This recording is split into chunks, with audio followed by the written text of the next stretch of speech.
Burkina Faso ya, noma noma, sayasira, Faso noma. Donc bonjour à tous, mon nom c'est Aristide Ouedraogo. Je joue cet instrument qui est un violon traditionnel de Burkina, qui dans ma langue s'appelle le roudga. L'instrument est fabriqué à base de calebasse, la calebasse qui sert de caisse de résonance de l'instrument, et avec aussi une peau d'animal. Souvent, à la base, c'était fait avec une peau d'iguane. Mais vu aussi que c'est des peaux qui sont actuellement difficiles à trouver, donc actuellement nous pouvons les faire avec une peau de chèvre, ou voilà, une peau vraiment qui peut résonner très bien. Donc on a un bois qui sert de mâche pour voilà, pour qu'on puisse attraper et jouer. Et l'élément essentiel de cet instrument-là, c'est le crin de cheval. Donc, qui est vraiment là où on essaie de mettre le son. Donc, c'est un instrument où c'est la vibration de ces deux cordes-là qui donne le son. L'archet aussi qui est fait à base d'un bois et aussi d'un crin de cheval. Donc, nous avons comme partie essentielle la caisse de résonance, le crin de cheval, le chevalet et notre peau qui amplifie la vibration au niveau de la caisse de résonance. Et donc, après, quand j'ai rencontré l'instrument, j'ai su que l'instrument pouvait être aussi enseigné et partagé comme d'autres instruments. Pourquoi partager, pourquoi l'enseigner? Parce que de nos jours, il est perçu comme étant un instrument de vieux, un instrument d'aveugle, parce que c'est ce qu'on voit plus des aveugles ou des vieux qui en jouent.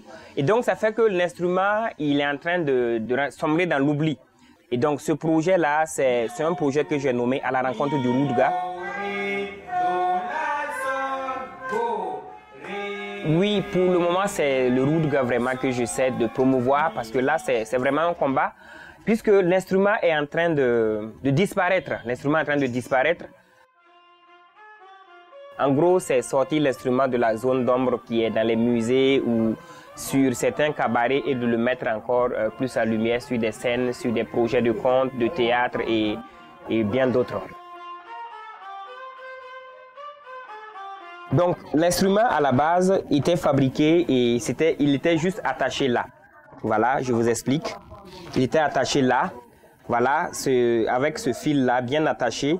Et pour tendre la corde ou détendre la corde, on se servait de ce bois-là pour tendre la corde. Donc, on mettait ce bois ici pour tendre ou détendre. Donc, plus on enfonce, la corde se tend, et plus on enlève, on retire, la corde se détend. Donc, c'était la technique utilisée par certains dévanciers ou ceux-là qui, voilà, nos anciens pour tendre l'instrument. Et donc, actuellement, avec cette clé ce mécanisme de guitare que nous mettons, ça permet plus de tendre l'instrument plus facilement et de pouvoir s'adapter facilement à la musique qu'on doit jouer. Donc, là, on peut détendre facilement. Et là, si on veut tendre aussi, on peut tendre facilement.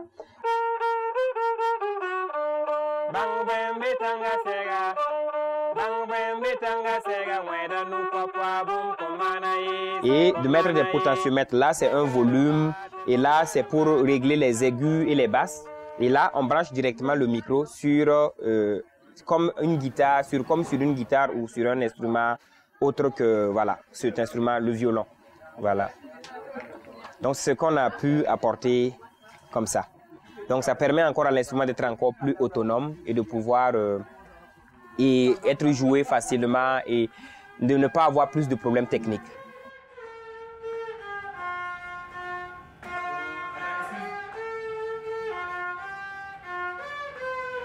Quelque chose d'autre, c'est dire déjà que l'instrument, il est comme tout autre instrument, qu'on peut apprendre et on peut jouer.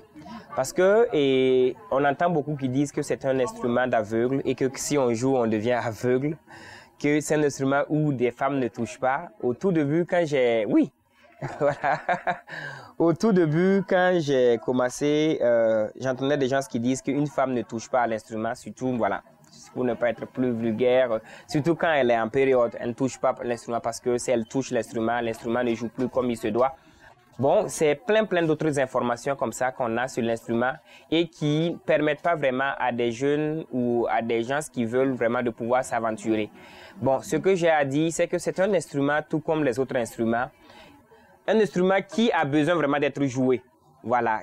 Dans le passé, comme on connaît un peu sur l'histoire de certains instruments, chaque griot aussi avait ce qu'il faisait sur son instrument avant de jouer, ce que peut-être il faisait comme sacrifice ou quoi sur l'instrument. Donc l'instrument aussi pouvait avoir en tout cas des interdits et autres.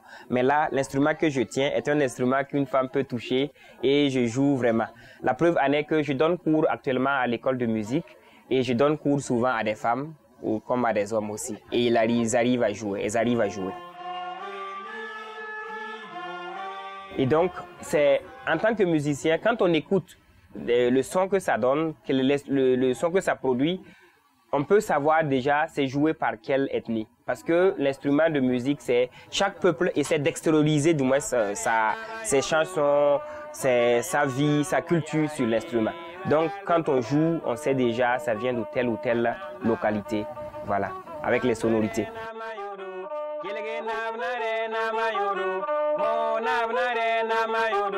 Busum na vnare na mayuru, kwanana